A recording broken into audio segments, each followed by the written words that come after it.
সমঝোতার মধ্যে দিয়ে মানে সেই বিরোধের মীমাংসা না হয়, তাহলে মীমাংসার পথটা কি? মীমাংসার পথটা হচ্ছে জনগণ। জনগণ তখন সিদ্ধান্ত গ্রহণ করবে এবং জনগণ ভোটের মাধ্যমে সিদ্ধান্ত গ্রহণ করবেন যে কারা কোন মতটাকে তিনি গ্রহণ করছেন অথবা কাদেরকে সংখ্যাগরিষ্ঠ হিসেবে বিজয়ী করছেন, এবং তাদের মতটাই তখন স্বাভাবিকভাবে সামনে আসবে। গণতন্ত্র তো জনগণই সার্বভৌম শক্তি। যুক্তরাষ্ট্রের ১ নম্বর জিম চেইন গোল্ড জিম এখন আবারও বাংলাদেশে। বসুন্ধরা আবাসিক এলাকা ও বসুন্ধরা সিটি শপিং মলে। সেই জায়গাটা আমরাও এই বিষয়ে খুব স্পষ্টভাবে আমাদের অবস্থান নিয়েছিলাম, আমাদের প্রস্তাবে আমরা এটা যুক্ত হয়েছি এবং এই পদ্ধতিটা গ্রহণ করা হয়েছে।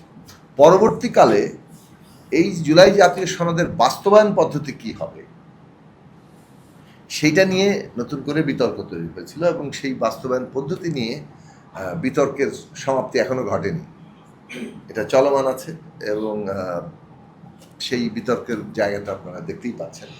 এই বিষয়ে আমাদের বক্তব্য আমরা সংসদে দেব।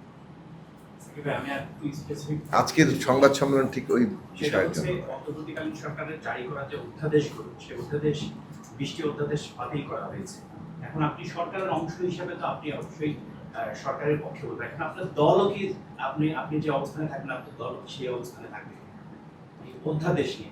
আমরা অধ্যাদেশগুলো পরীক্ষা নিরীক্ষা করছি। আমরা মানে আমাদের মানে এই অধ্যাদেশগুলোর বিষয়ে আমাদের দলের অবস্থানও আমরা নিশ্চিত দল তৈরি করব।